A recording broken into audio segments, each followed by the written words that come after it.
কবিরাজ সাহেব, আপনার কাছে আমার প্রশ্ন হইল, আপনি বললেন এই গাছটি চুলকানি রোগের মহা ঔষধ। এখন অডিয়েন্স যদি এটা বানায় খাইতে হয়, এর প্রসেসিং কি, কিভাবে বানাইয়া খাইলে তার চুলকানো দূর হবে? রোগ ভালো করার মালিক আল্লাহ, গাছ একটা ওসিলা। আমরা যারা কবিরাজি ভিডিও করি, কবিরাজি ওষুধ গাছ সম্পর্কে আলোচনা করি, চেষ্টা করি যেন মানুষের কল্যাণে উপকার হয়, এরকম ধরনের জিনিস নিয়ে আমরা কাজ করি। এই যে এখন বলেন, এই যে বিচিগুলা বিচিগুলো শুকায়া রোদ্রে শুকায়া তারপরে এটা পাউডার করতে হইব। পাউডার করব, হ্যাঁ, করার পর পরে খালি যার চুলকানি আছে ওই খালি এতটুকু করে পাউডার পানিত গুলায় খাইব। আচ্ছা, যাই হোক অডিয়েন্স, আমি আপনাদেরকে একটু ভালো করে বুঝাই দিচ্ছি। আপনি এই গাছটা, ফলটা হাতে ধরেন। এই হলো, এই গাছটার নাম কি? এটার নাম বিভিন্ন প্রকারের বিভিন্ন নাম করে। আপনি কোন নামে চিনেন এটা বলেন। হ্যাঁ, কেওয়ান, ক্যারেন্ডা গাছ।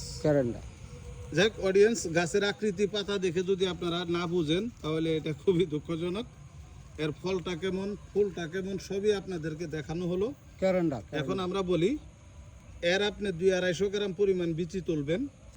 তোলার পর রোদ্রে শুকাইয়া ব্লেন্ডারে পাউডার করে, যার ব্লেন্ডার নাই পাটাতে পাউডার করে, ওই যে আমরা যে সেমাই খাই ছোট 4 চামচ, এই ধরনের চামচ দিয়া আধা চামচ পাউডার 1 গ্লাস পানির মধ্যে দিয়া কুসুম গরম পানি দিবেন।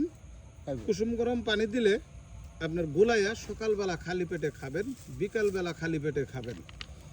আল্লাহর রহমত যদি 1 সপ্তাহ খাওয়ার পর আপনার চুলকানিটা ভালো হয়ে যায়, আবার 2 সপ্তাহ গ্যাপ দিয়া আবারও 1 সপ্তাহ খাবেন, পুনরায় আবার 2 সপ্তাহ গ্যাপ দিয়া আবারও 1 সপ্তাহ খাবেন।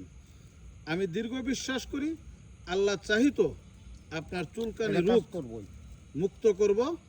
এই গাছটার নাম কানায়া গাছ বলে, আর আকৃতিও আমি দেখাই দিলাম। এই গাছের ফুল কেমন, ক্যারেন্ডা গাছ।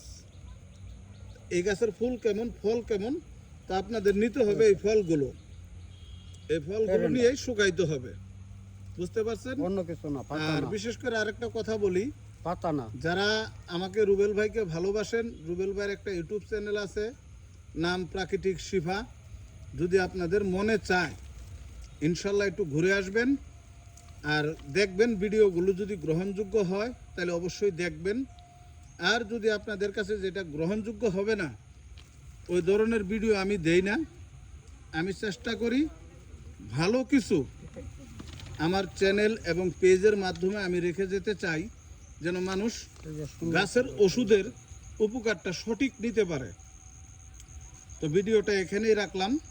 ভালো থাকেন সবাই। যার কাছে ভালো লাগবে একটু লাইক শেয়ার করবেন, এবং যদি কোনো কিছু জানার থাকে অবশ্যই কমেন্টে জানাবেন, আমি কমেন্টে রিপ্লাই করে দেব। এখানেই রাখলাম। আল্লাহ হাফেজ।